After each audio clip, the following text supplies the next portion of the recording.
தாய் தமிழ் உறவுகளுக்கு வணக்கம். திமுகவுக்கு விசுவாசமாக இருப்பேன். திமுகவுக்கு விசுவாசமாக இருப்பேன் அறிவித்தார் தமிழக அமைச்சர் என்ற தலைப்பில் இந்த காணொளியை காண்கிறோம். 2026 தமிழக சட்டசபை தேர்தல் திமுக படுதோல்வி அடைந்தது. தமிழக அமைச்சர்கள் 15 பேர் படுதோல்வி அடைந்தார்கள். தமிழ்நாடு முதலமைச்சராக இருந்த மு.க. ஸ்டாலினே கொளத்தூர் தொகுதியில் தோற்றுப்போனார்.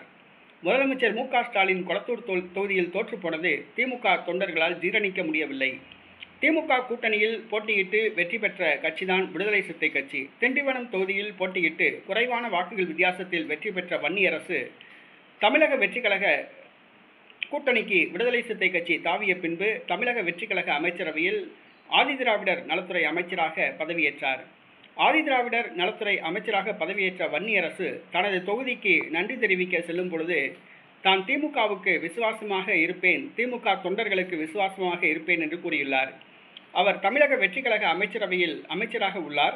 ஆனால் திமுகவுக்கு விசுவாசமாக இருப்பேன் என்று தெரிவித்துள்ளார். தான் திண்டிவனம் தொகுதியில் போட்டியிட்ட போது திமுக கூட்டணியில் தான் போட்டியிட்டேன். திமுகவினர் தான் தனக்கு வாக்களித்தார்கள். தமிழக வெற்றிக்கழகத்தை சார்ந்தவர்கள் தனக்கு ஓட்டு போடவில்லை. ஆக திமுகவினர் ஓட்டு போட்டதால் தான் வெற்றி பெற்றேன். ஆக என்றென்றைக்கும் திமுகவினர் செய்த உதவியை மறக்க மாட்டேன்.